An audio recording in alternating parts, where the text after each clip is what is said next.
Welcome to the Ragstown Sailor channel. It's Susan. Today I want to talk to you a little bit about the brain. So this is for you if you're in a classroom space, a program space, or leading a training. The thing all of us have in common is that you want to hook your group into what's going on and get them engaged. So here's a little bit that you need to know about the brain. Our brain can make two choices. It assesses a situation and goes, do I need to survive this? And if so, it goes into primal survivor mode and isn't going to be able to learn. Or it assesses the situation, the information and data and sensory input that's coming its way, and goes, oh, this is interesting. And it engages in higher level thinking. Well, that's what we want. And particularly during COVID year and pandemic and conflict that's going on out there, it's really easy to stay in the survival mode and not to pull out and come into the mode where you're fully engaged in learning. So whereas that's heightened, it's still something that every teacher, every educator, every presenter has to deal with. How do I get my group to move into the space with me where they are actively engaged in learning? Thus, what we call the hook.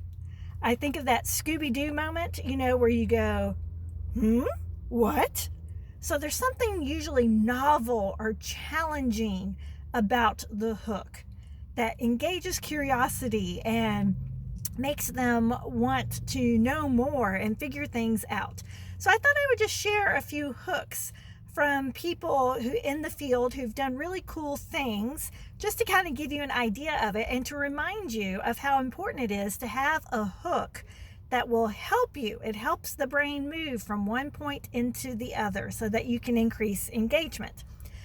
So for example, one classroom, the teacher had a countdown thing like, let's say 7 days until ... And every day she pulled down a number, 6 days until, and they would go, what is it? What's happening 6 days from now, 5 days from now? She's like, see if you can figure it out. And so that was sort of like, they were all curious. Something's going to happen and in a given amount of time, and it's going to be soon.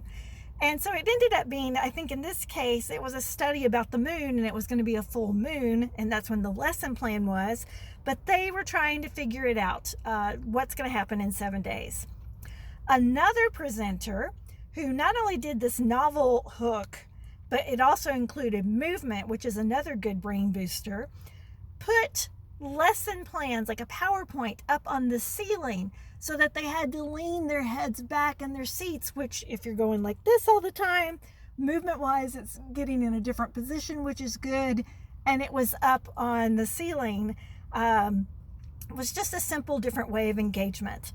There's also the trick of putting things taped under seats. So you get to a point where you're going to move to the next activity and you're like, you have the instructions. You know what we're going to do. It's there in your group. If it's people around a little table, it's there in your group. Just find it, look, search for it. And so they look, and if you need to give them a hint, you can tell them it's under one of your chairs. And so somebody finds taped under their chair the instructions for the next activity. Just another simple way of doing a hook. Another one, I've done that one several times and it works well. Another one I've done is put in an envelope on the center of tables, do not open on an envelope. And then little messages around, do not open, do not open.